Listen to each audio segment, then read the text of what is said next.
Durante muchos siglos, las majestuosas pirámides de Egipto se alzaron sobre el desierto, guardando los secretos de una civilización que en otro tiempo había florecido. Ese silencio finalmente se rompió en el mes de julio del año 1799,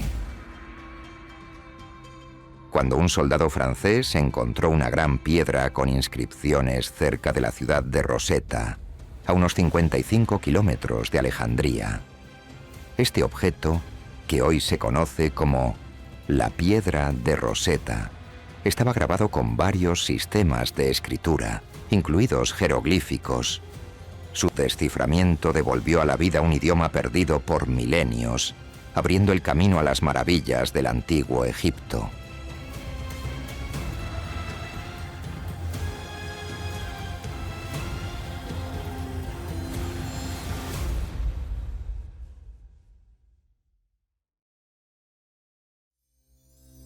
A Egipto a menudo se lo describe como el regalo del Nilo, una frase que se atribuye al historiador griego Heródoto. Cada año, las aguas de la crecida del río distribuían limo fértil en el valle antes de retroceder, creando condiciones ideales para una de las sociedades agrícolas más antiguas de la humanidad. Durante millones de años, el Nilo fue esculpiendo su curso en la época del Mioceno, dando forma a la Tierra tal como se reconoce hoy en día. Hacia el final del Paleolítico, la gente de esta región fabricaba flechas y arpones, elaboraba herramientas de hueso y trabajaba cueros de animales. También producían cerámica, como demuestran los hallazgos arqueológicos cerca de la región de Fayum. La datación por radiocarbono de estos sitios, que datan de 4640 a 4250 años antes de nuestra era, confirma que se cosechaban granos y se almacenaban en refugios sencillos construidos con juncos revestidos de barro. Estas primeras viviendas formaron la base de asentamientos permanentes a lo largo del río. Tradicionalmente, Egipto se dividía en dos territorios. El Bajo Egipto se hallaba en el norte, donde el Nilo se dividía en ramificaciones que formaban el delta, mientras que el Alto Egipto se extendía hacia el sur hasta Asuán. Alrededor de 3000 años antes de nuestra era, el rey Narmer unificó estas tierras bajo un solo gobierno. Aunque se unieron, cada región conservó su propia corona real. La Hedjet de color blanco para el Alto Egipto y la Desret de color rojo para el Bajo Egipto. Los faraones, aclamados como gobernantes de ambas tierras, lucían el Pshent, una doble corona que simbolizaba su reinado sobre un Egipto unificado.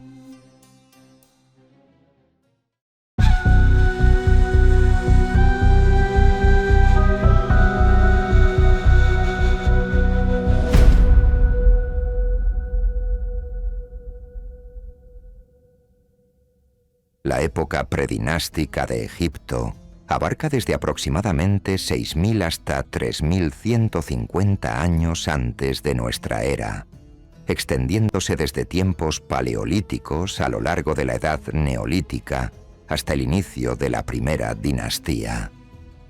Si bien no existen textos que se hayan conservado de este periodo, los hallazgos arqueológicos en todo el Valle del Nilo arrojan luz sobre las culturas que echaron raíces allí. Los investigadores suelen nombrar estas culturas por los lugares donde se descubrieron sus restos, en lugar de emplear los nombres que esas mismas sociedades podrían haberse dado a sí mismas. Entre Egipto y Nubia floreció una cultura conocida como Jalfán, alrededor de 30.000 años antes de nuestra era, que más tarde dio origen a grupos como los Kadán, Sebilian y Jarifian, alrededor de 10.000 años antes de nuestra era. Estas comunidades se basaban principalmente en la caza y la recolección, y paulatinamente comenzaron a asentarse de manera fija cuando la agricultura se hizo más habitual.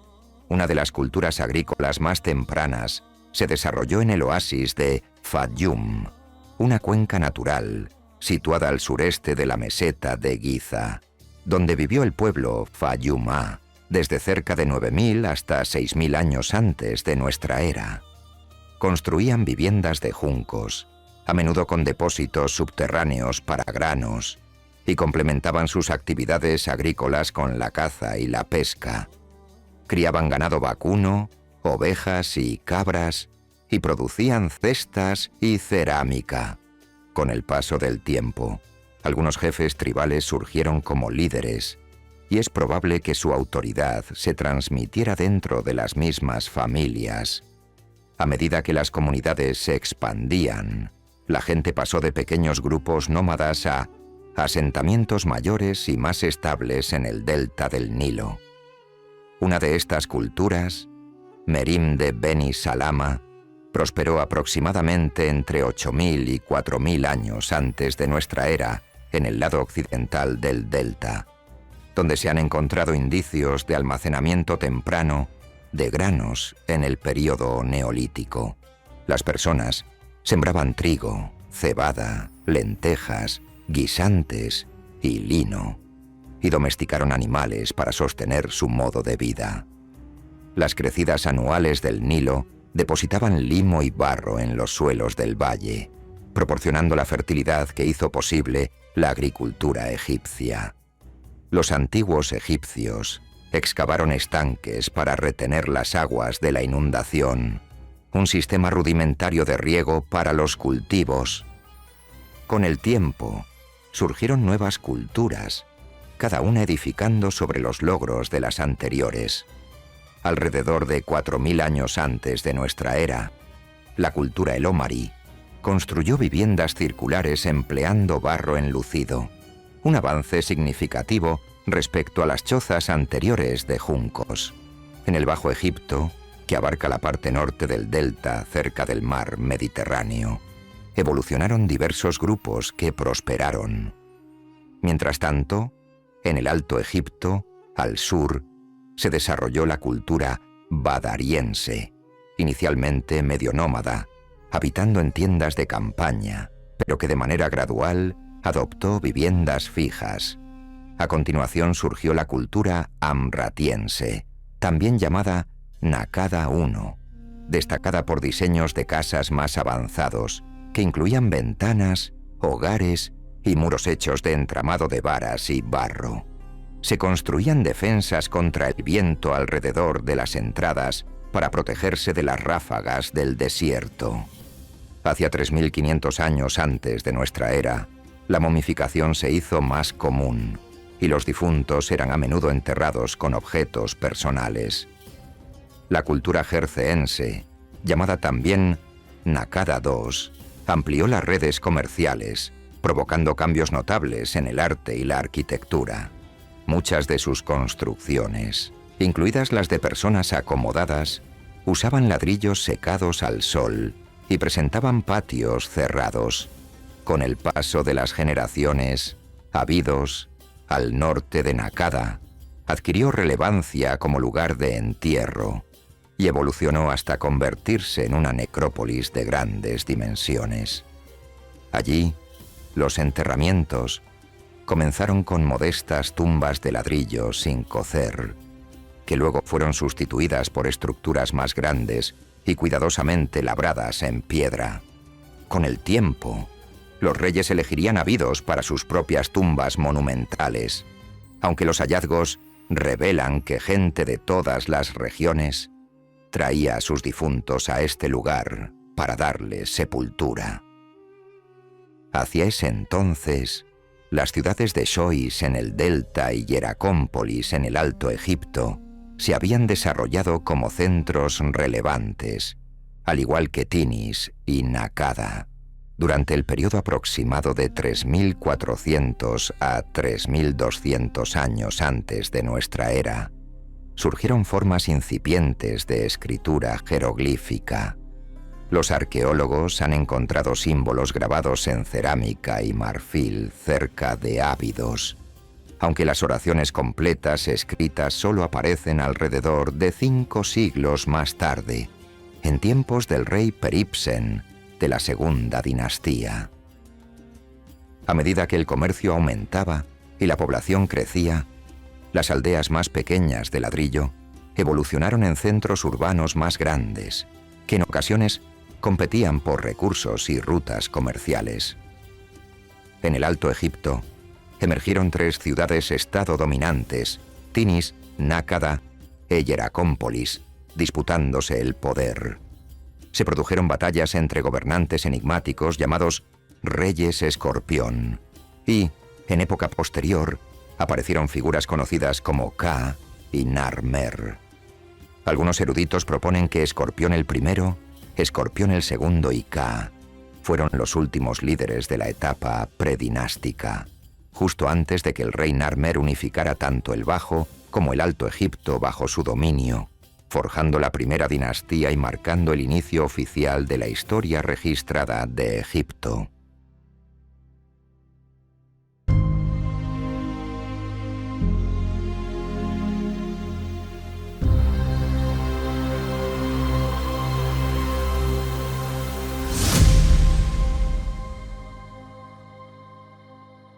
El período dinástico temprano de Egipto comenzó aproximadamente desde 3150 hasta 2613 años antes de nuestra era, marcando el inicio de la historia documentada de la nación. Durante esta era, el Alto Egipto en el sur y el Bajo Egipto en el norte se reunieron bajo una sola autoridad, y la monarquía asumió una condición divina. Igualmente, se conformó una cultura egipcia distintiva, con avances en la escritura, las artes y las ciencias. Menes, a menudo identificado con Narmer, fue un gobernante del Alto Egipto. Se considera que provenía de Tinis o Hieracómpolis, sometiendo las ciudades-estado cercanas antes de conquistar el Bajo Egipto, alrededor de 3150 años antes de nuestra era. Fortaleció los lazos entre las regiones al casarse con la princesa Neithhotep de Nákada y emprendió campañas en el Bajo Egipto para reprimir revueltas y expandirse hacia Canaán y Nubia.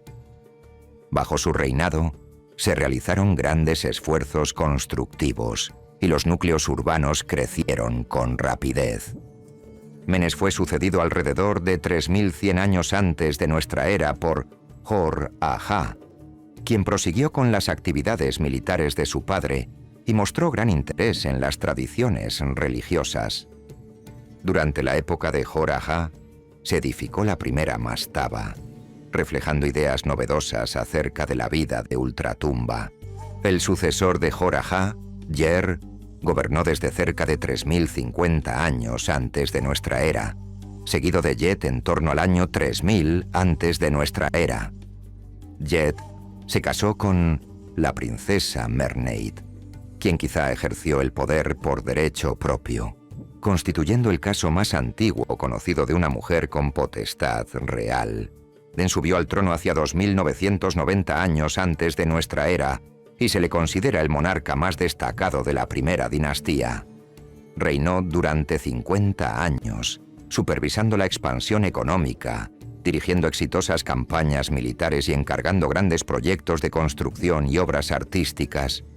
Den también fue el primer rey representado con ambas coronas del Alto y del Bajo Egipto, mostrando la unidad del reino. 2 reyes posteriores, Anedjib y Semerkhet, afrontaron alzamientos frecuentes y tuvieron dificultades para mantener el control. La dinastía concluyó con Qoa, cuya muerte desencadenó una crisis sucesoria. Hotep Sekemwi emergió triunfante y fundó la segunda dinastía hacia 2890 años antes de nuestra era. La segunda dinastía estuvo marcada por registros escasos y enfrentamientos internos frecuentes. Hotep Sehemwi, cuyo nombre significa las 2 fuerzas están en paz, se adjudica la reunificación de los príncipes enfrentados, aunque su reinado siguió plagado de dificultades. Raneb, también llamado Nebra, vinculó su nombre con los dioses, destacando la función sagrada del rey.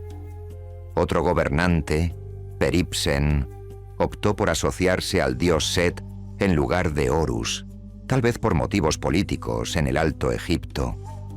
A pesar de las primeras suposiciones de que promovía una sola deidad, los hallazgos de su reinado indican la adoración de múltiples dioses, y el reino floreció en comercio, religión y proyectos artísticos. Peribsen fue sucedido por Khase-Hemwi, quien continuó con obras constructivas, reforzó la unificación y fue padre del futuro faraón Djoser. Hacia el final de este periodo, la monarquía y los cimientos culturales de Egipto quedaron firmemente asentados, preparando el terreno para los logros de las eras posteriores.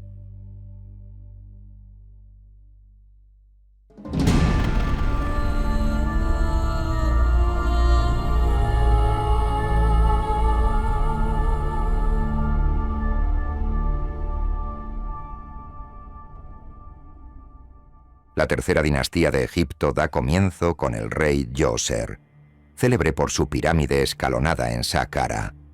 Los registros de Manetón no dejan claro quién fue exactamente Sanacht, su reinado o la forma de su nombre.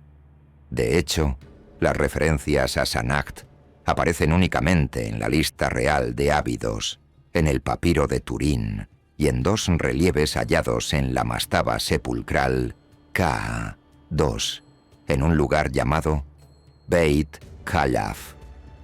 Djoser gobernó al menos 20 años, según se deduce de la gran cantidad de monumentos que mandó erigir. Dirigió expediciones militares en la región del Sinaí y mantuvo la unidad nacional, creando un ambiente estable para los avances arquitectónicos y artísticos. Su pirámide escalonada en Saqqara, cerca de Memphis, se considera la pirámide más antigua de Egipto. Este monumento fue diseñado por Imhotep, el arquitecto del rey, visir, astrólogo, principal ministro y sabio, quien posteriormente fue divinizado como dios de la medicina tanto en Egipto como en Grecia. Una estatua desenterrada en el recinto de la pirámide lleva el nombre y los títulos de Imhotep, entre ellos líder de los escultores y jefe de los videntes. Los registros del Imperio Antiguo indican que el mago principal a menudo ejercía también como médico principal del reino. En un principio, se planeó como una mastaba sencilla con techo plano y lados inclinados, pero Imhotep concibió un proyecto mucho más ambicioso.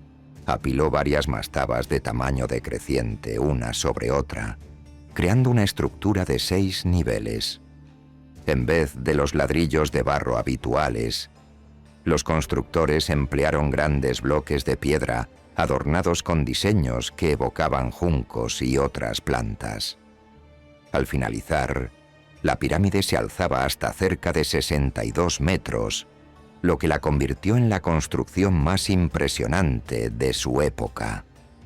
Para proteger los restos del rey y sus bienes, se excavaron cámaras funerarias bajo la pirámide, conectadas mediante un laberinto de pasadizos y salas de almacenamiento. Aún así, ladrones antiguos saquearon la tumba, dejando únicamente el pie de Djoser.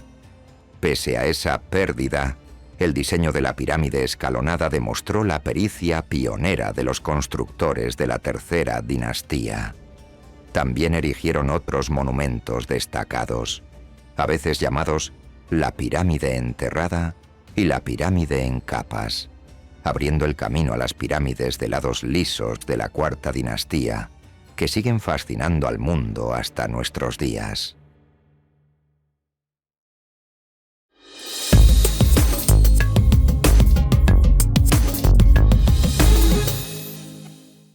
El Imperio Antiguo de Egipto, también llamado la Era de las Pirámides o la Era de los Constructores de Pirámides, se extendió desde la tercera hasta la sexta dinastía y alcanzó su apogeo en la cuarta. Fue durante este periodo cuando el rey Seneferu dominó el arte de la construcción piramidal y se erigieron las magníficas pirámides de Giza bajo el reinado de Jufu, Jafra y Menkaura.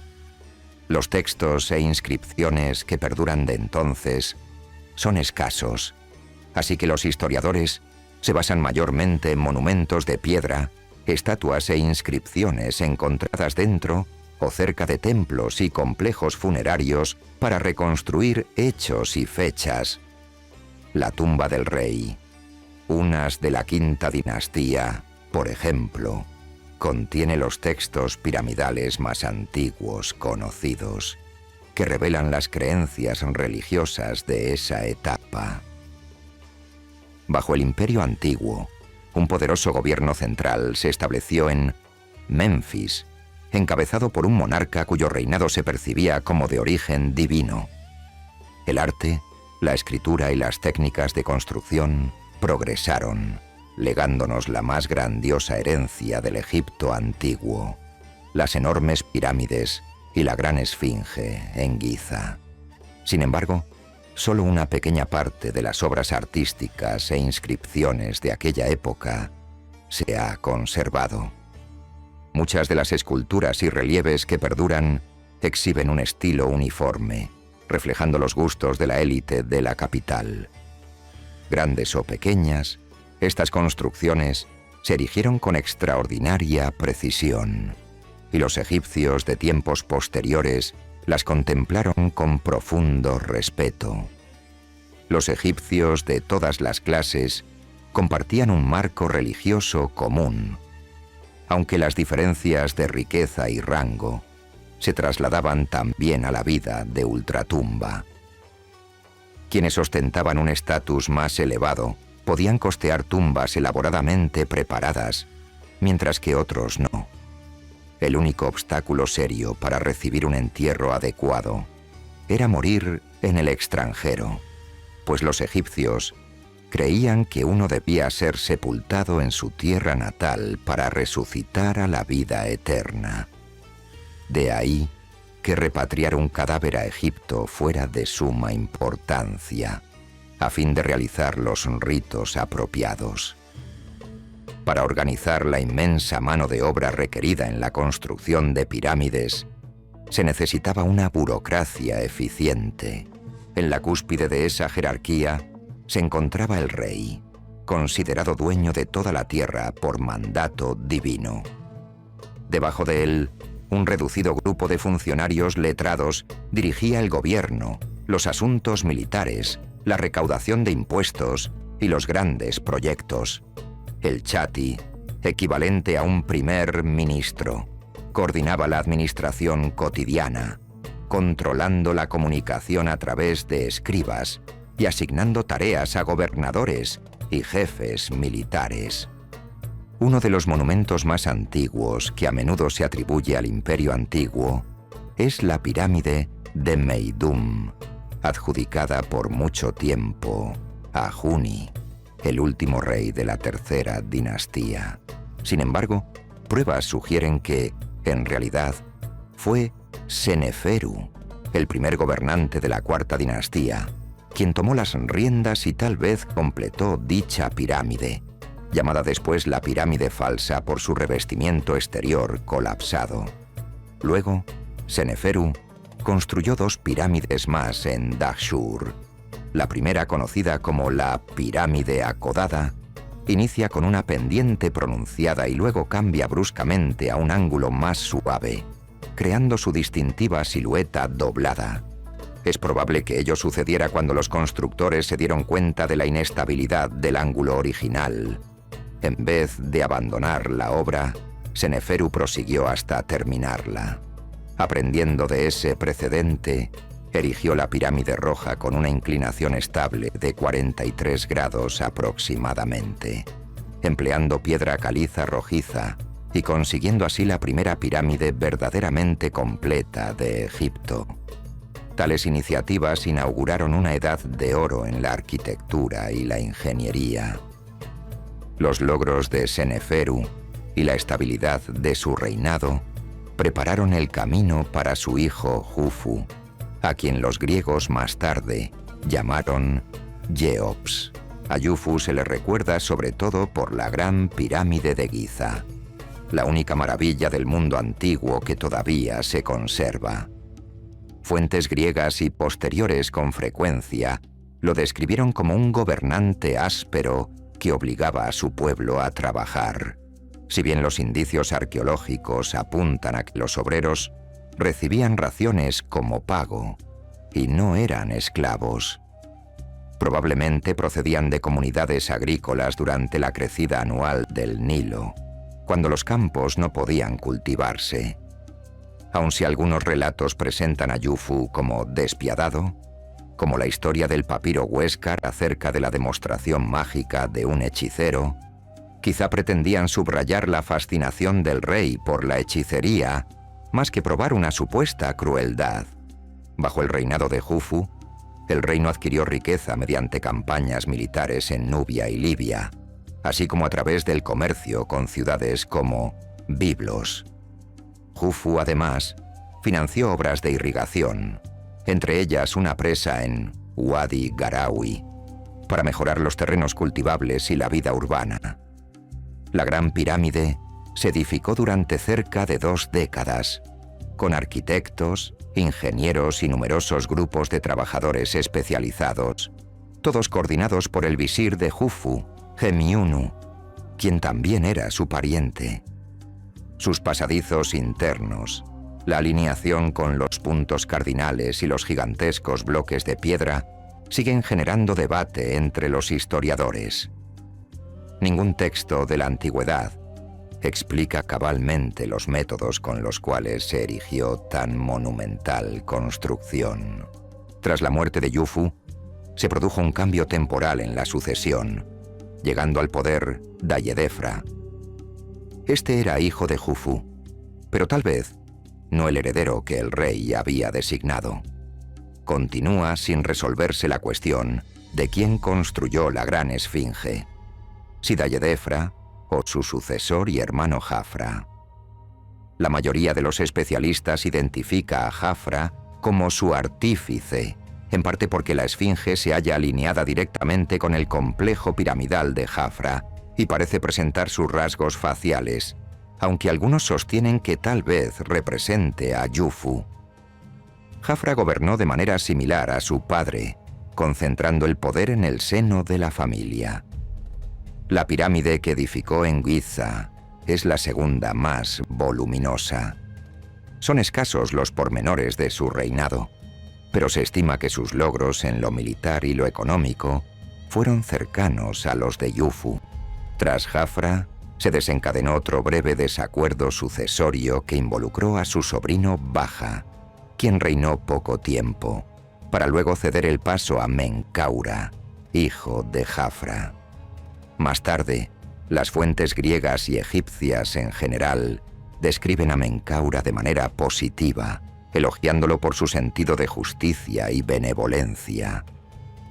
La pirámide de Menkaura y su conjunto funerario en Giza son visiblemente más pequeños que los 2 anteriores. La escala reducida refleja un factor fundamental en la declinación que se avecinaba para el imperio antiguo: la disminución de los recursos. Reunir materiales de construcción y mano de obra en la misma magnitud resultó más complejo. Con todo, Menkaura se esforzó por igualar la grandeza de sus predecesores. La muerte prematura de su sucesor designado, Huenra, causó dificultades antes de que muriera el propio Menkaura. Su heredero, Shepseskaf, terminó el complejo funerario de Menkaura, pero eligió enterrarse en una mastaba en Saqqara en lugar de erigir su propia gran pirámide. A lo largo de la 4ª dinastía y hasta la 5ª y 6ª, los sacerdotes supervisaban los templos y santuarios que rodeaban estos emplazamientos piramidales, actuando casi como ciudades pequeñas tanto para los vivos como para los difuntos.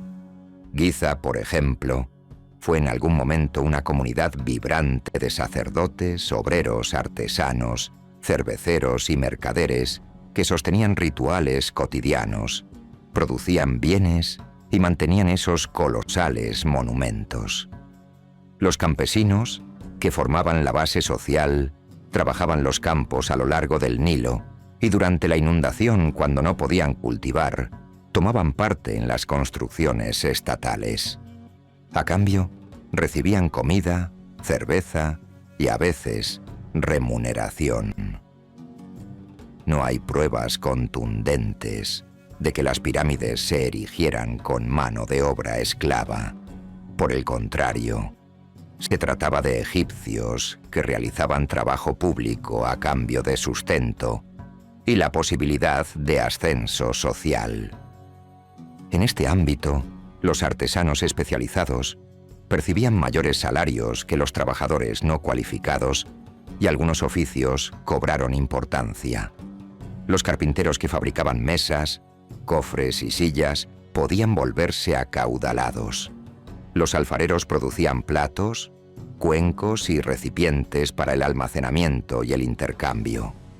Los cerveceros gozaban de un estatus particular, pues la cerveza constituía un elemento esencial en la dieta egipcia y se consideraba un don divino.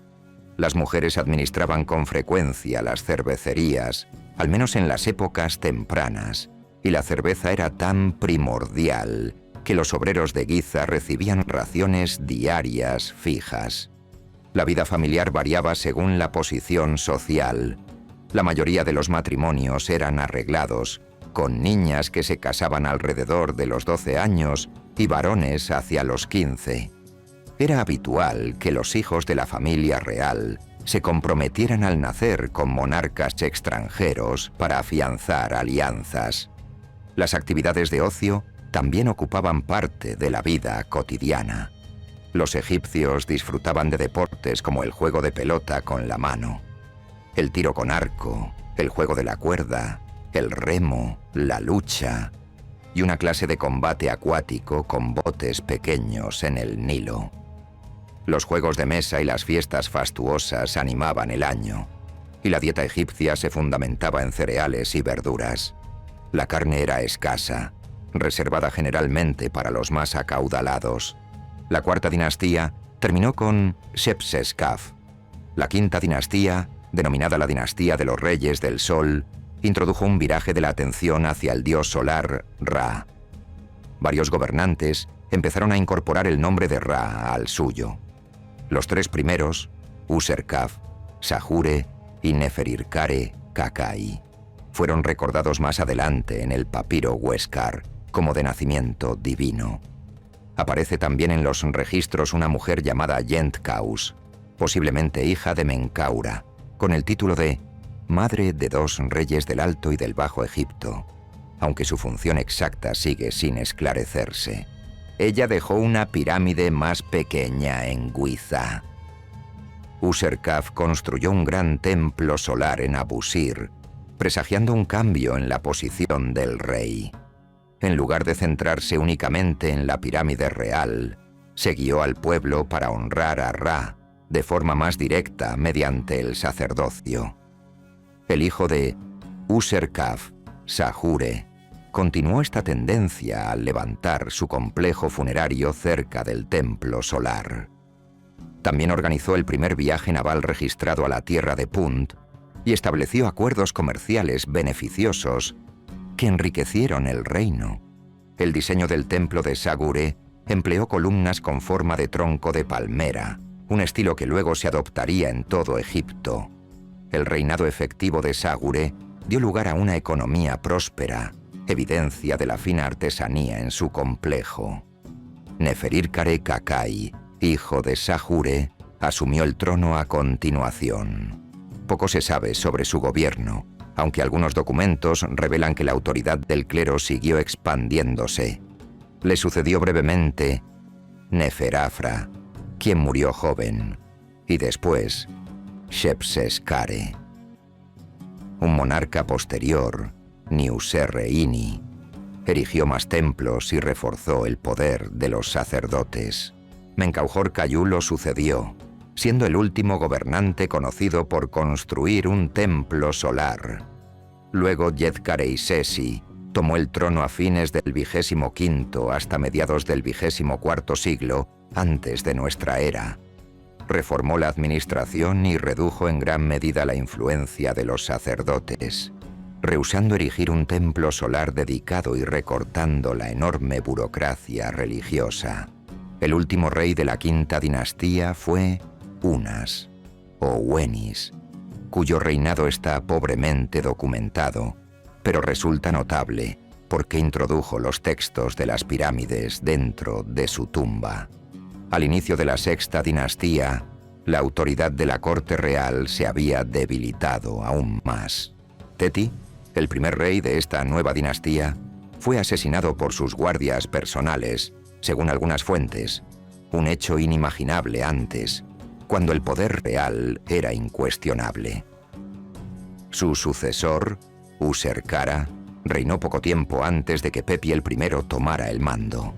El poder de los gobernadores locales, llamados nomarcas, creció de manera espectacular durante estos reinados, mientras la autoridad central del monarca se desvanecía. A Pepi el I lo sucedieron Merenra-Nemtiemsaf el I, y luego Pepi el II, quien ascendió al trono siendo niño y, según se dice, gobernó hasta una vejez extrema, tal vez cercana a los 100 años. Durante esa prolongada etapa, el imperio antiguo cayó en el caos. Se aceleró la descentralización conforme las autoridades provinciales y los administradores de los templos tomaron el control. La coordinación de recursos se tornó cada vez más difícil y al gobierno real le faltó voluntad o fuerza para unificar el reino. Tras Pepi el II, gobernantes como Merenra-Nemtiemsaf el II y Neferkara, posiblemente la misma figura que el historiador griego Heródoto llamó Reina Nitocris, carecieron de la firmeza o reinaron muy brevemente para revertir la decadencia. La sequía y la hambruna subsiguiente pusieron de manifiesto la fragilidad de la administración del reino. No surgió ningún monarca fuerte que resolviera la crisis, y la sexta dinastía terminó sin liderazgo efectivo. Los nomarcas locales se concentraron en sus propias regiones en vez de atender al bienestar de todo Egipto. Con la disolución del gobierno central, el imperio antiguo llegó a su fin, dando paso al primer período intermedio. Si bien más adelante algunos soberanos recuperarían la unidad, la grandiosa edad de construcción de pirámides concluyó, dejando tras de sí monumentos que durante milenios asombrarían e inspirarían a la humanidad.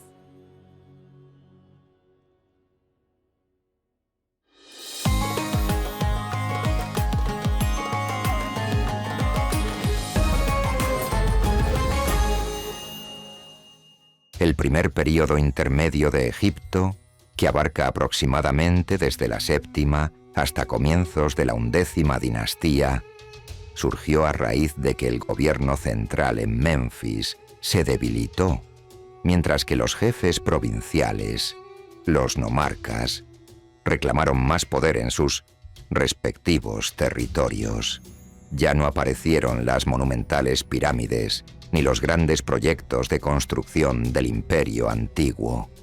Sin un monarca fuerte capaz de centralizar recursos y organizar mano de obra, los planes masivos auspiciados por el Estado resultaban imposibles. No obstante, en contraste con la visión pasada que la etiquetaba como una edad oscura, caótica, esta fase fue más bien una etapa de modelos políticos cambiantes, ciudades-estado autónomas y alianzas inestables. Las escasas séptima y octava dinastías probablemente se componían de reyes menores, cuyas identidades, reinados y logros se han perdido en gran medida.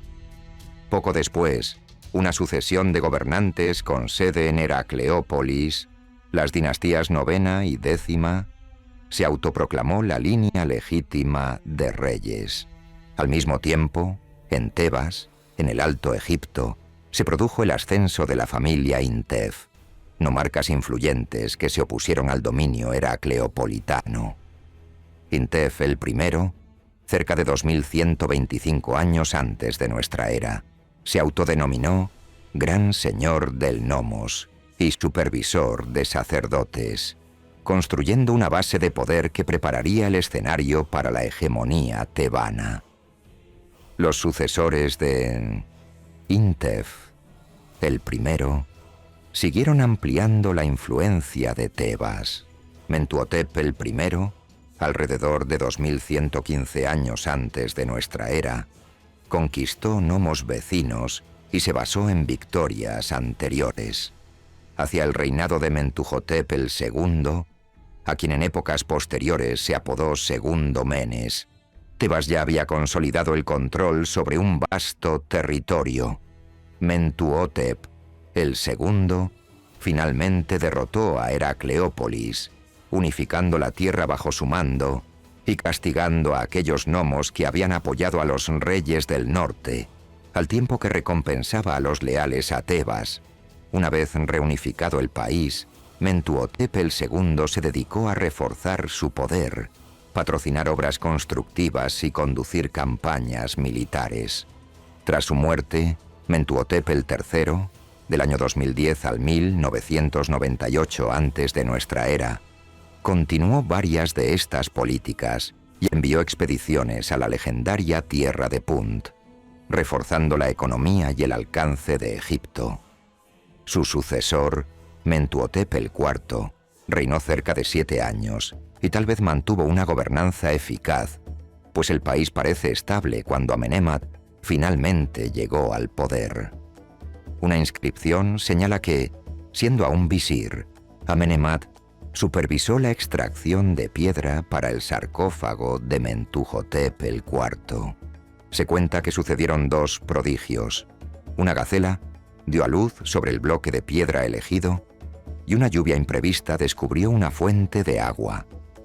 Estos presagios, interpretados como favor divino, ayudaron a que Amenemhat ascendiera al trono. Amenemhat el I abandonó Tebas por razones desconocidas y edificó una nueva capital en Itktawi, cerca de Memphis. Su sucesor, Senusret el I, 1971 a 1926, antes de nuestra era, promovió grandes obras, incluyendo un temprano templo a Amón en Karnak. Ambos reyes limitaron el poder de los nomarcas y de los sacerdotes, pero permitieron la prosperidad local. Su firme administración coordinaba los sistemas de riego, la recaudación de tributos y la mano de obra de manera semejante al imperio antiguo, sin permitir que las élites provinciales superaran a la corona. Con el tiempo, instalaron nilómetros para medir las inundaciones anuales, excavaron canales y adoptaron medidas que impulsaron la agricultura. Senusret el II, 1897 a 1878 antes de nuestra era, continuó esta visión, transformando la región de Fayum en un centro agrícola próspero al levantar diques y canales procedentes del lago Moeris. También se le atribuye la construcción de la Capilla Blanca, cuyas inscripciones describen los nomos de la época, brindando un valioso registro histórico. Es probable que la corregencia, en la que un heredero gobernaba junto al rey en funciones, comenzara bajo Amenemhat el II y Senusret el II, garantizando una sucesión fluida del poder. Senusret el III, 1878 a 1860, antes de nuestra era, llegó a ser el monarca guerrero más célebre del Reino Medio, divinizado incluso antes de morir. Sus campañas militares avanzaron hasta Nubia, fortificando las zonas fronterizas y fomentando el comercio. Emprendió asimismo una expedición a la región de Palestina, ampliando la riqueza de Egipto a través de las relaciones comerciales. Monumentos e inscripciones lo retratan como un gobernante enérgico y resuelto, encarnando los ideales marciales egipcios. Amenemhat III, sucesor de Senusret el III, se enfocó en proyectos de gran escala de irrigación y construcción, más que en la guerra. Erigió un inmenso complejo mortuorio en Jawara, que los visitantes griegos denominaron más tarde el laberinto. Papiros e ilustraciones de tumbas de este periodo muestran el ciclo agrícola detallado, desde la preparación de los campos tras la inundación hasta la siembra de cereales, frutas y vegetales. Dispositivos como el shaduf, un brazo con contrapeso para sacar agua, facilitaban el riego de campos pequeños y huertos, reflejando un avanzado entendimiento de ingeniería hidráulica. Durante el reinado de Amenemhat el IV, 1815 a 1807 antes de nuestra era, Egipto siguió prosperando, realizando actividades comerciales y militares repetidas, sobre todo en la región del Levante. No obstante, su muerte no dejó un heredero varón directo.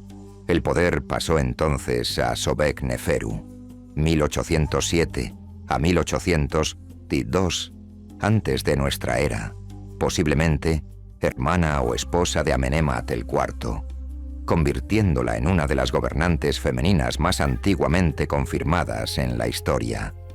Al morir también ella sin descendencia, la línea sucesoria se interrumpió, marcando la transición a una nueva dinastía.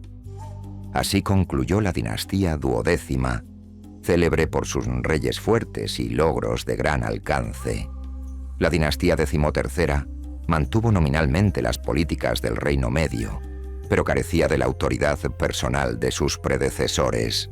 Aunque el país permaneció unificado durante un tiempo, la autoridad central se desmoronó con lentitud, en especial en el Bajo Egipto. No transcurrió mucho para que llegaran poblaciones extranjeras, cambiasen las condiciones económicas y se produjera un cambio en el panorama político. Esta transición conduciría al segundo período intermedio, con nuevas potencias luchando por el control del Valle del Nilo.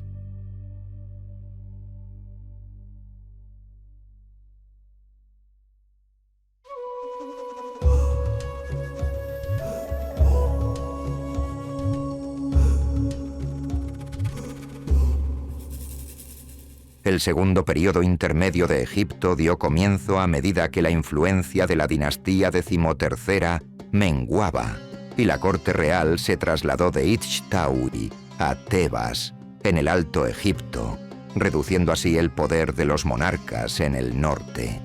Este hecho dejó más vulnerable la región del Delta.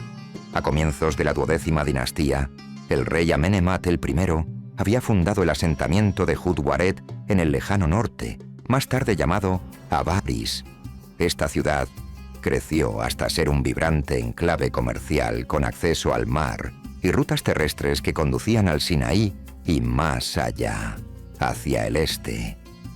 Con el paso del tiempo, el intenso tráfico comercial y la inmigración atrajeron a pueblos semitas a Avaris, que lograron suficiente riqueza e influencia para asumir la administración local. Los egipcios los llamaban Yeka Haseut o Hyksos, pero no queda claro su origen exacto. Las teorías antiguas que atribuían su presencia a invasiones masivas o migraciones desde remotos lugares arios se han rechazado, si bien los egipcios catalogaban como asiáticos a todo foráneo al este de sus fronteras, abarcando desde la región del Levante hasta Mesopotamia. Hacia el final de la dinastía decimotercera, los reyes egipcios habían descuidado tanto el frente norte como el sur. Inicialmente construyeron fortificaciones en Nubia, pero cuando las provisiones y refuerzos dejaron de llegar, los soldados allí asentados se establecieron definitivamente. Con el tiempo, el reino de Kush, con sede en Kerma, se fortaleció y acabó destruyendo o adueñándose de algunos fuertes fronterizos de Egipto. En el norte, los hicsos expandieron de manera constante su poder desde Avaris, forjando alianzas con los gobernadores locales del Bajo Egipto y convirtiéndose en una fuerza política de peso. Adoptaron aspectos de la cultura egipcia, la lengua, los rituales y las deidades, aunque también conservaron buena parte de su herencia propia. Para entonces, los reyes egipcios que figuran en documentos de mediados a finales de las dinastías XIII y XVI a menudo no eran egipcios. La propia dinastía Hicsa se convirtió en la dinastía XV, gobernando parte del Bajo Egipto desde Avaris. Colocaron a egipcios en cargos elevados y fusionaron las creencias autóctonas con las suyas. Su dirigente más conocido, Apepi, también llamado Apophis, eligió un nombre relacionado con la serpiente enemiga del dios solar, Ra. Entretanto, Nubia en el sur siguió fortaleciéndose, aprisionando a Tebas, que alguna vez fue el centro de las dinastías undécima y duodécima, entre los territorios hicsos del norte y las tierras nubias del sur.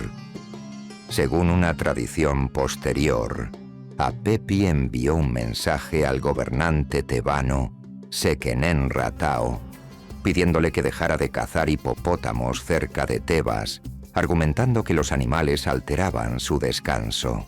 Puede que esta práctica estuviera muy vinculada a ritos tebanos que los hicsos consideraban ofensivos, pues veneraban al dios Set e incluían hipopótamos en sus ceremonias.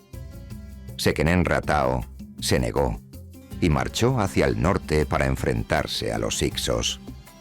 Su cuerpo, hallado siglos después, exhibe heridas letales de batalla, lo que indica que probablemente murió en combate, y Tebas resultó vencida. El hijo de Tao, Kamose, heredó el conflicto.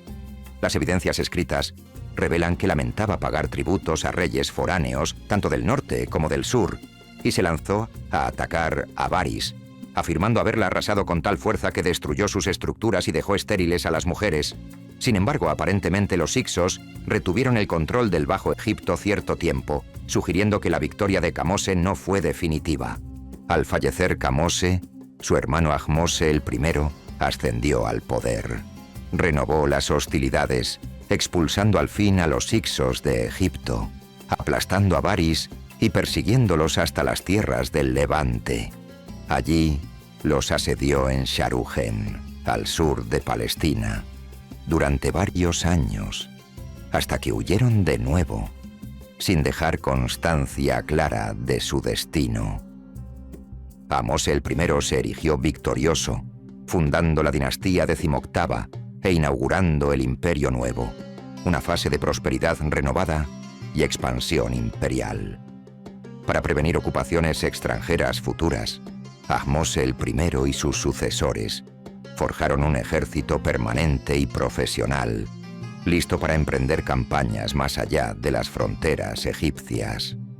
El país, anteriormente dividido, se hallaba en el umbral de una época caracterizada por arquitectura monumental, incremento del comercio y notable poderío militar.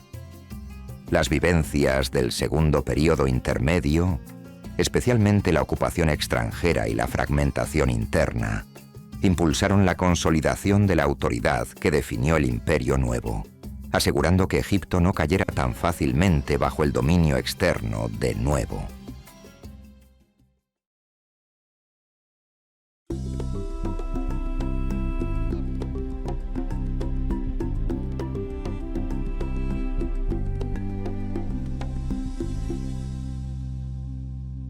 Ahmose I fundó el Imperio Nuevo, alrededor de 1539 hasta 1077 años antes de nuestra era, al expulsar a los hicsos y asegurar las fronteras de Egipto con mayor eficacia que sus predecesores de la segunda época intermedia. Comprendió que los hicsos habían tomado el control principalmente porque los monarcas anteriores les habían permitido asentarse y luego expandirse en la parte norte del delta. Por ello, desde el comienzo de su reinado, fortificó ciudades estratégicas, protegió las fronteras vulnerables y reorganizó el ejército y la administración. Una vez que expulsó a los hicsos de la ciudad de Avaris, los persiguió a Palestina y Siria, al mismo tiempo que emprendió campañas hacia el sur contra el reino de Kush en Nubia. Al morir, Egipto era un país estable, próspero y fuertemente unificado, situación que favoreció a su sucesor, Amenhotep I, alrededor de 1541 hasta 1520 años antes de nuestra era. Amenhotep I emuló los ideales marciales de su padre, aunque se tienen indicios de que actuó principalmente en Nubia.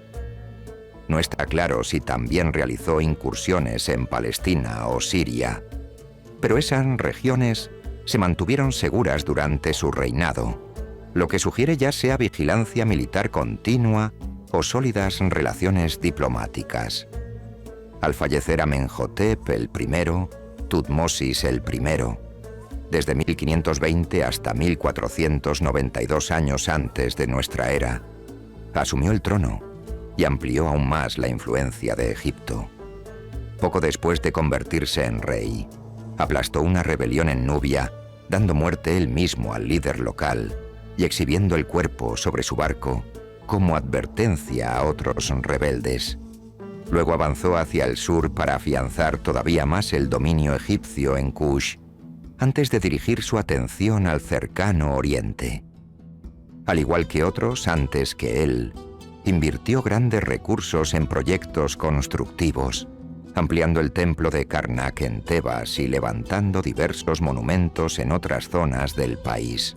Tutmosis II, alrededor de 1492 hasta 1479 años antes de nuestra era, su hijo y heredero, continúa siendo una figura algo incierta. Su reinado cedió pronto el protagonismo a la fuerte presencia de su medio hermana y consorte, Hatshepsut, desde 1479 hasta 1458 años antes de nuestra era. Aunque Tutmosis II tuvo un hijo, Tutmosis III, con una esposa menor, Hatshepsut, era tía y madrastra de ese niño, y a la muerte de Tutmosis II se convirtió en regente. En la práctica, fue la fuerza dominante en la corregencia. Hatshepsut ejerció una influencia profunda en Egipto. Organizó exitosas misiones comerciales, en especial su célebre viaje a la tierra de Punt, y dirigió también extensas obras de construcción. Remodeló y agrandó el complejo del templo en Karnak, erigió imponentes obeliscos como tributo al dios Sol y construyó su templo funerario en Deir el-Bahari, muy admirado por su elegancia e innovación arquitectónica. A pesar de la administración eficaz de Hatshepsut, los faraones posteriores trataron de borrarla de los registros oficiales. Se cinceló su nombre en los monumentos y se dañaron sus representaciones. Una parte de esto se atribuye a un regreso ideológico a la monarquía estrictamente masculina cuando Tutmosis III, desde 1458 hasta 1425 años antes de nuestra era, tomó por completo el mando. A la muerte de Hatshepsut, Tutmosis III heredó un reino fuerte y próspero y emprendió una ambiciosa serie de 17 o más campañas militares a lo largo de 20 años. Empleó el carro de guerra, armas de bronce y nuevas tácticas, heredadas de los hicsos y perfeccionadas con ingenio egipcio, para ensanchar las fronteras de Egipto. Gobernando desde Tebas, amplió su dominio hacia el sur hasta Bujen y muy adentro del cercano oriente, sentando las bases de un verdadero imperio egipcio. Una de las victorias más célebres de Tutmosis III sucedió en Megiddo. percibiendo la posible debilidad de un monarca joven, el gobernante de Kadesh impulsó la rebelión en Canaán, uniendo a las fuerzas locales. La veloz marcha de Tutmosis el III hacia el norte sorprendió a los rebeldes, sobre todo cuando eligió guiar a su ejército a través de un angosto paso cerca de Haruna. Esta arriesgada maniobra colocó a sus tropas detrás de las líneas enemigas, provocando que los sublevados entraran en pánico y se replegaran hasta Megiddo. Entonces, los egipcios sitiaron la ciudad hasta someterla. Un escriba y comandante llamado Tanuni, a veces transcrito como Tjaneni, relató los hechos en una crónica que fascinó tanto a Tutmosis el III que ordenó grabarla en los muros del templo de Karnak. Tutmosis el III prosiguió sometiendo los estados de la región levantina, incluyendo Siria y zonas de Mitanni, afianzando la posición primordial de Egipto en el Mediterráneo oriental. Al morir Tutmosis el III, su hijo Amenhotep el II, desde 1425 hasta 1400 años antes de nuestra era, heredó un reino en equilibrio. Amenhotep el II no ejerció el papel de conquistador en la misma medida que su padre, pero realizó algunas campañas menores. Dio prioridad a la construcción, la diplomacia, los acuerdos comerciales y el fortalecimiento de lazos con Mitanni. Tutmosis el IV, desde 1400 hasta 1390 años antes de nuestra era, continuó dichas políticas y, de acuerdo con una famosa inscripción llamada la Estela del Sueño, legitimó su reinado por medio de un encuentro divino con la gran esfinge de Giza. Si bien era el hijo legítimo de Amenhotep el II, algunos sospechan que usurpó el trono, pues el texto sugiere un destino especial. Tutmosis el IV restauró parte de la esfinge y de los templos de Giza, asegurando que ese enorme monumento siguiera siendo venerado. Amenhotep el III, desde 1386 hasta 1353 años antes de nuestra era, hijo de Tutmosis el IV, presidió una de las etapas más fastuosas en la historia de Egipto. La estabilidad política, la enorme riqueza procedente de tributos y comercio, y un gobierno sumamente centralizado, le posibilitaron patrocinar un extraordinario florecimiento de la arquitectura y las artes. Amenhotep el III levantó palacios, amplió templos, erigió incontables estatuas y embelleció santuarios ya existentes en todo el reino.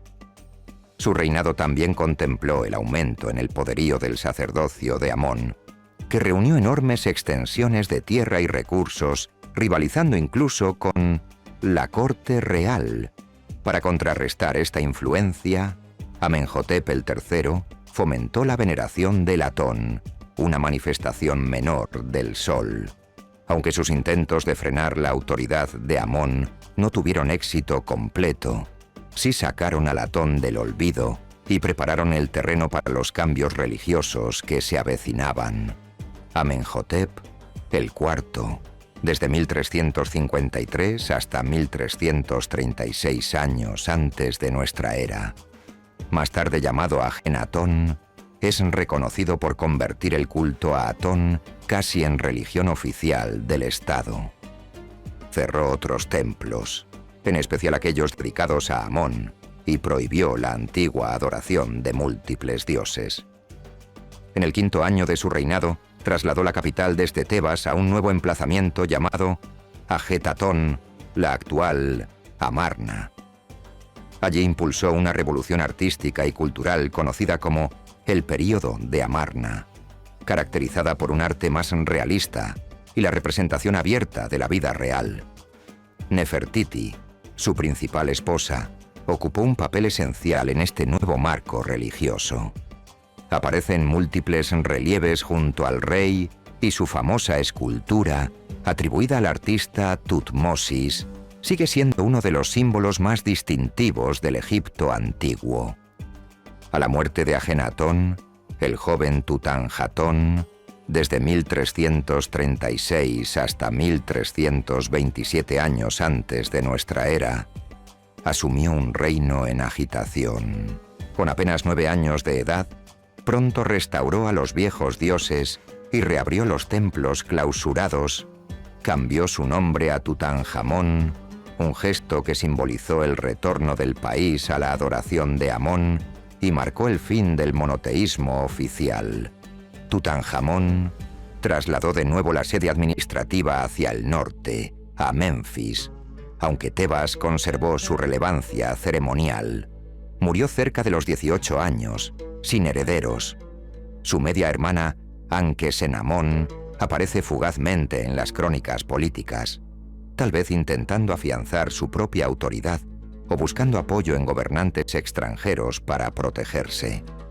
El visir Ay ocupó el trono, alrededor de 1324 hasta 1320 años antes de nuestra era. Después de ello, Ankesenamón desaparece de la documentación. Tras el breve gobierno de Ay, el poder pasó a Horemheb, desde 1320 hasta 1295 años antes de nuestra era, un antiguo general que procedió a eliminar sistemáticamente el legado de los reyes de Amarna, borrando el nombre de Ajenatón y derribando sus templos. Horemheb retornó a la religión tradicional, restableció alianzas con países vecinos, reconstruyó templos que se habían descuidado y restauró la influencia egipcia en el exterior, aunque el reino no recuperó el esplendor pleno que tuvo bajo Amenhotep el III o Tutmosis el III. Horemheb también murió sin descendencia, nombrando como sucesor a su visir Paramesú. Este visir ascendió con el nombre de Ramsés el I, alrededor de 1295 hasta 1294 años antes de nuestra era, inaugurando la dinastía decimonovena. Ramsés el I, ya de edad avanzada, gobernó poco tiempo, dejando que Seti el I, desde 1294 hasta 1279 años antes de nuestra era, su hijo y designado sucesor, se encargara de gran parte de la gestión. Seti el I emprendió amplias reformas, estabilizó los territorios egipcios en el exterior y comenzó a restaurar monumentos que estaban en abandono.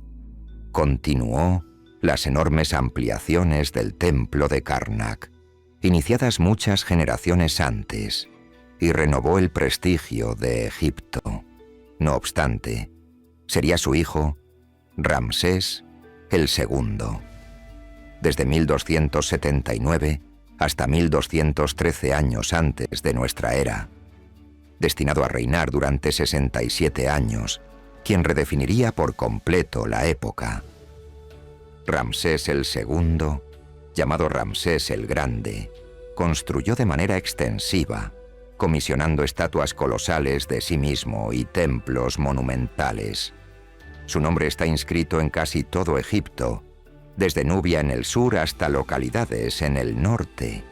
Entre sus monumentos más conocidos se encuentran los templos excavados en la roca de Abu Simbel, creados para enaltecer su reinado e impresionar a los pueblos vecinos.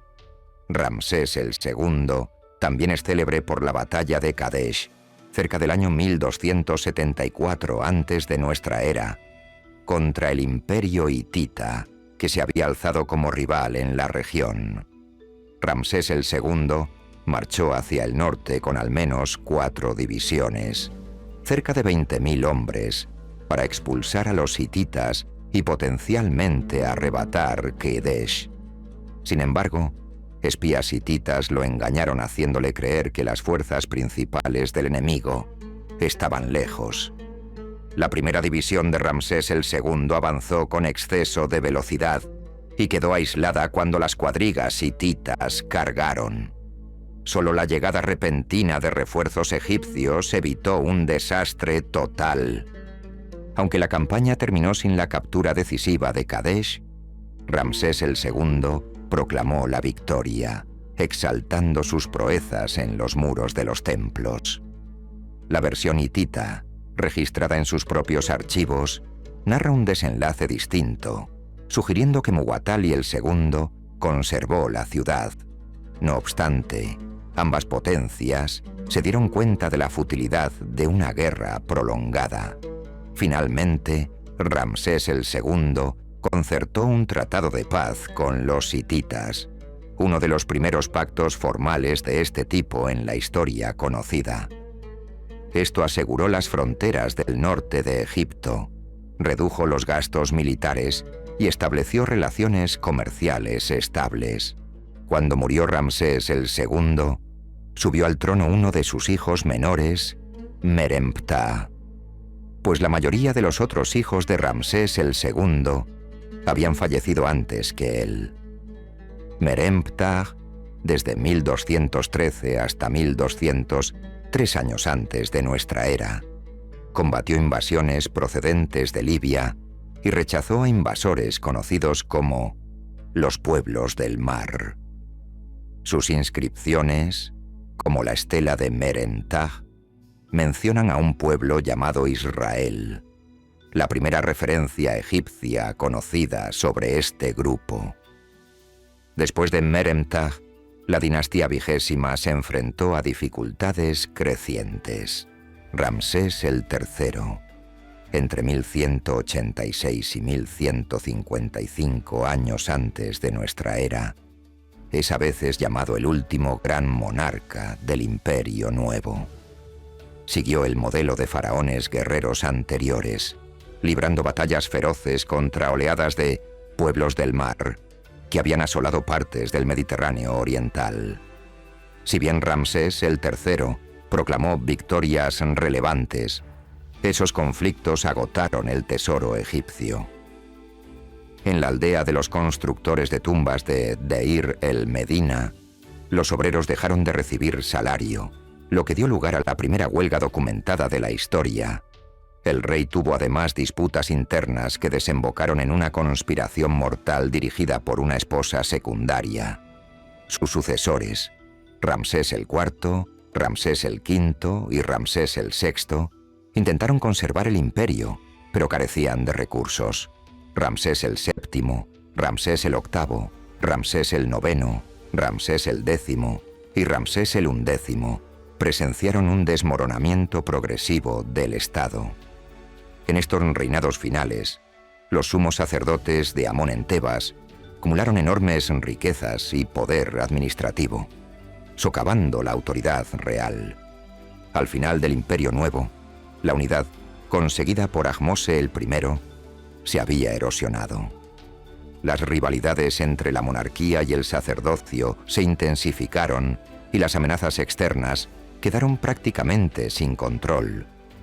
Cuando murió el último faraón de la línea ramésida, Ramsés XI, sin lograr revertir la decadencia de Egipto, el país se hundió en una nueva etapa de fragmentación. Los sacerdotes de Amón y los gobernantes locales compitieron por la supremacía, iniciando lo que los estudiosos modernos denominan la Tercera Época Intermedia. De ese modo, los casi 5 siglos del Imperio Nuevo albergaron algunos de los logros más admirados de Egipto: amplias conquistas militares, obras artísticas y arquitectónicas extraordinarias, redes comerciales de gran alcance y la revolucionaria transformación de la etapa de Amarna. Sin embargo, también concluyó con la debilidad interna y la disolución lenta del poder central, preparando el escenario para un prolongado periodo de cambios en la gobernanza e influencias extranjeras.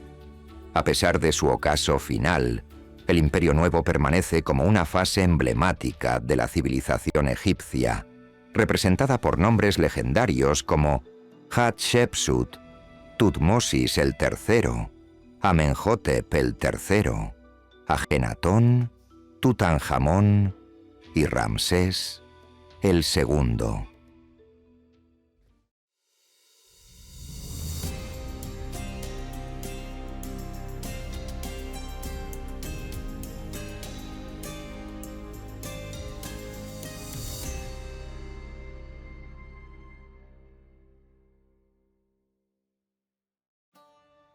Asmendes, desde 1077 hasta 1051 años antes de nuestra era, asumió el poder en el Bajo Egipto tras sepultar a Ramsés el XI, con ello reclamando el derecho a gobernar. Trasladó la capital de Ramsés a Tanis, pero entonces los sacerdotes de Tebas retenían un poder considerable en el Alto Egipto. Pese a esta división, no se desató ninguna guerra civil de gran magnitud. Asmendes ejerció su autoridad esencialmente en el delta, mientras que el sumo sacerdote Yerior, entre 1080 y 1074 años antes de nuestra era, controlaba Tebas. En la práctica, Egipto quedó fragmentado. Los gobernadores locales se fortalecieron y ni Tanis ni Tebas dominaron todo el territorio. Más tarde, apareció la dinastía XXII, de origen libio, encabezada por Sheshonq el I, desde 943 hasta 922 años antes de nuestra era.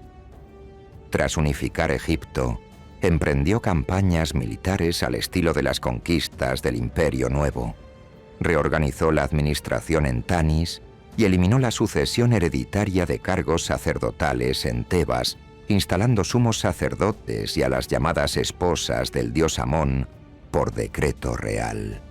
Esto restauró la economía egipcia, pero después del reinado de Osorkon el II, cerca de 872 años antes de nuestra era, el país volvió a fragmentarse en reinos más pequeños, con sedes en Heracleópolis, Tanis, Memphis y otras ciudades. Mucho más al sur, el rey Kashta de Kush, alrededor de 750 años antes de nuestra era, admiraba tanto la cultura egipcia que egipcianizó su capital en Napata. Su hijo Pille, desde 747 hasta 721 años antes de nuestra era, avanzó luego hacia el norte, sometiendo tanto el Alto como el Bajo Egipto, aunque permitió que algunos gobernantes del delta retuvieran sus cargos. Estas divisiones debilitaron las defensas de Egipto, reduciendo los espacios amortiguadores que antes lo protegían de los reinos vecinos. Las antiguas ganancias de Sheshonq el I habían llevado la frontera egipcia junto a los asirios, dificultando la capacidad de maniobra. Para cuando llegó la dinastía XXVI, Psamético el I resucitó la grandeza del pasado a través de proyectos constructivos ambiciosos, reformas militares y una mejor administración. Su hijo Nechao el II, alrededor de 610 hasta 595 años antes de nuestra era, continuó con esas estrategias, reclutando mercenarios griegos a fin de reforzar el poder marítimo egipcio, nunca antes un punto fuerte tradicional. Amosis el II reformó aún más la administración del gasto público, estimuló la economía y emprendió campañas que revitalizaron Egipto, conduciendo a un auge renovado y fronteras seguras. Al morir Amosis el II, su sucesor Psamético el III enfrentó un reto formidable. El rey persa Cambises el II solicitó una novia egipcia, pero Amosis, buscando eludir la exigencia, envió a la hija de un rey anterior. Sintiendo deshonra cuando ella reveló su verdadera identidad, Cambises el II juró vengarse. Ese conflicto diplomático preparó la siguiente etapa de la historia egipcia, pues las fuerzas persas avanzaron para apoderarse del territorio que en otro tiempo estuvo regido por faraones y sacerdotes.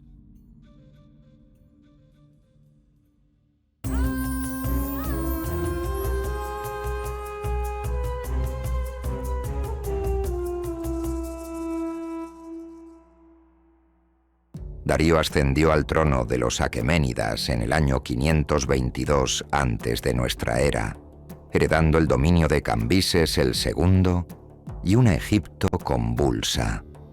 A diferencia de su predecesor, Darío pretendía gobernar Egipto con eficacia, aunque no estuviera presente.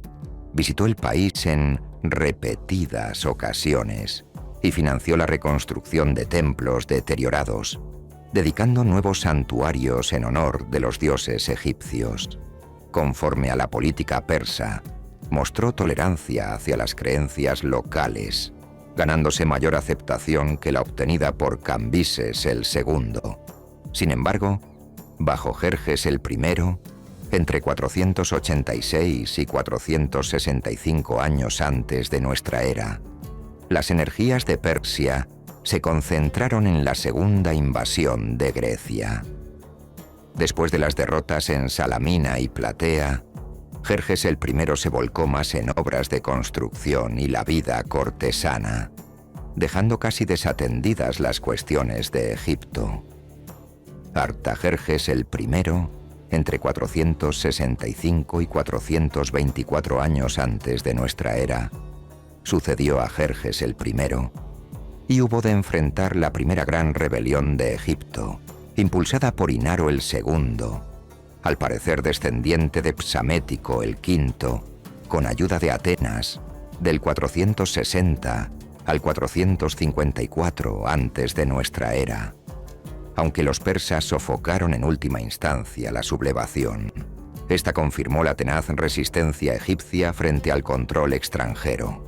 Con todo, Persia no aniquiló las tradiciones egipcias. La religión, el arte y la administración persistieron, y gobernantes locales recobraron brevemente el poder.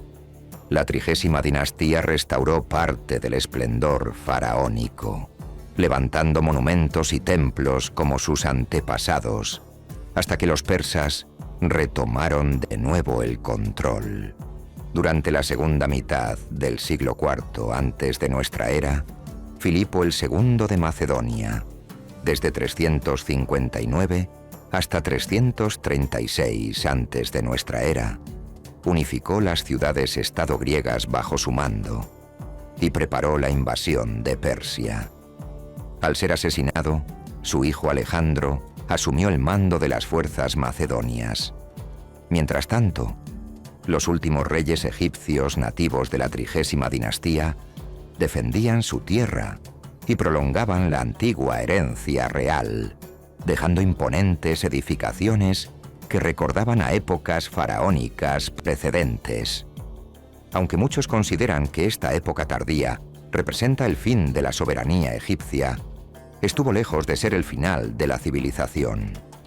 El Nilo siguió siendo crucial, venerado por su pueblo. Las fiestas estacionales y costumbres continuaron, entrelazando lo nuevo y lo antiguo.